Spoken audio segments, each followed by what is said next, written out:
Vern Boyette said, "You don't hear much about the battle of the sexes anymore. Do you think this is because of the difficulty in identifying who's who?" Good morning, everyone, and welcome back to Christian Questions Talk Radio with your breakfast with with Vicki this morning and Rick. The objective of our program is to discuss with you, our listeners, thought-provoking and meaningful topics based on the Bible. It's a call-in format. We're caller-friendly. We'd love to hear from you. And Vic, what's our subject? Our subject today is, does God see women as second-class citizens? And the theme text is from Colossians 3:18. Wives, be in subjection to your husbands, as is fitting in the Lord. And actually, before we get back to the topic, let's just take care of business first.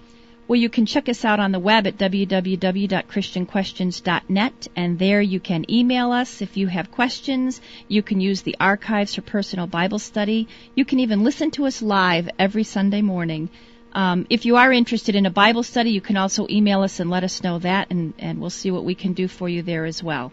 If that's you're not web proficient, you can also still write us snail mail at Christian Questions, P.O. Box 1837, New London, Connecticut 06320.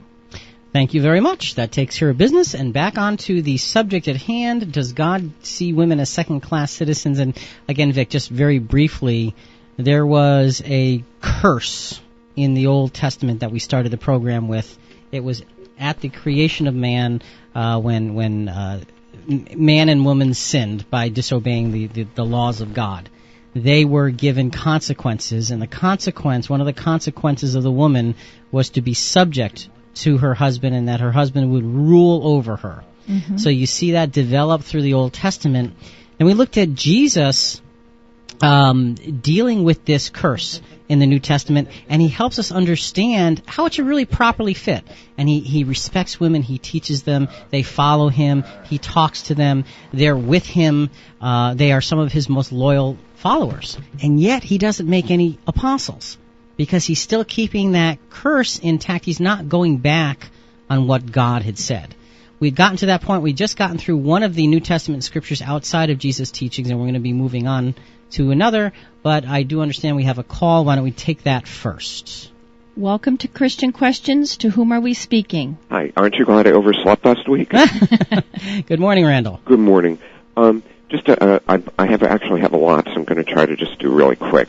The early church, before I get to the two scriptures I have, the early church historically was embraced by women. And actually, there's historical evidence that the early church was taken by women to the men. So lots of women were leaders in the early church. And the misogynistic tendencies in the church historically do not develop until later on. All right, good point. And then I have another couple of points. Of course, Jesus did have a woman disciple. He had his mother Mary. Mm-hmm. He did his first miracle upon her request. And he is considered, in fact, before I called, I looked up in one of my catechisms. She is actually described in Vatican II as a disciple of Jesus.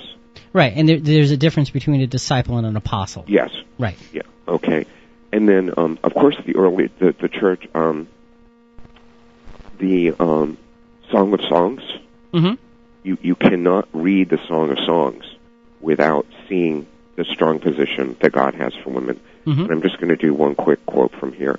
And this is a woman speaking, but when I'm reading this, think of the strength that she's exhibiting. She's the leader. She's a leader in this passage. On my bed at night, I sought him whom my heart loves. I sought him, but I did not find him. I will rise then and go about the city, in the streets, and the crossings.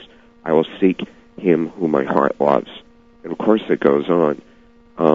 But what it is it's showing the woman in a position of courtship and strength and going after her love. So these are all, there's, and then of course we've got Ruth, which I'm not even going to go into, but there's all strong indications of the position of women. Very good. Okay. Thank you so much, Randall. Randall. Have a great week. I'll talk to you next week. Okay. Thank you, Randall.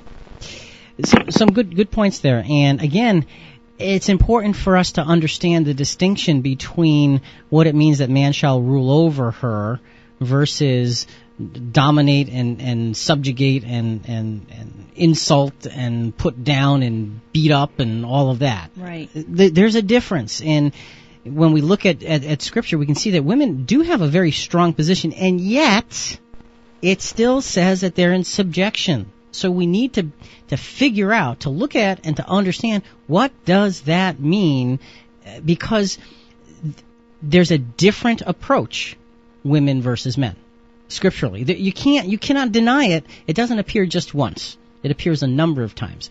And Vic, as a matter of fact, let's get on to the next scripture here. In 1 Peter 3, verses 1 through 4, Likewise, ye wives, be in subjection to your own husbands, that if any obey not the word, they also may without the word be won by the conversation of the wives, while they behold your chaste conversation coupled with fear, whose adorning let it not be that outward adorning of plaiting the hair and of wearing gold, or of putting on of apparel, but let it be the hidden man of the heart, in that which is not corruptible, even the ornament of a meek and quiet spirit, which is in the sight of God a great price. All right, so again, Peter is saying, now, we had the Apostle Paul saying to the Ephesians earlier, we'll come back to that, be subject to your husbands. Peter is saying, wives, these are sweeping general statements. Mm-hmm. Wives, be subject to your husbands. Same word, same subjection, so to speak. But it talks about your chaste conversation.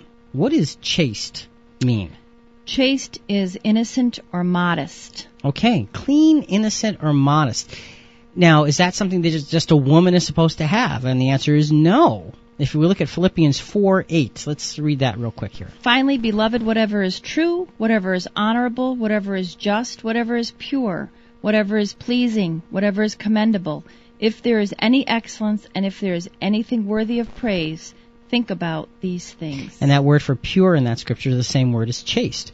Now, it's interesting, Vic, because in the 1 Peter 3 scripture, it's saying, women, be subject to your husbands.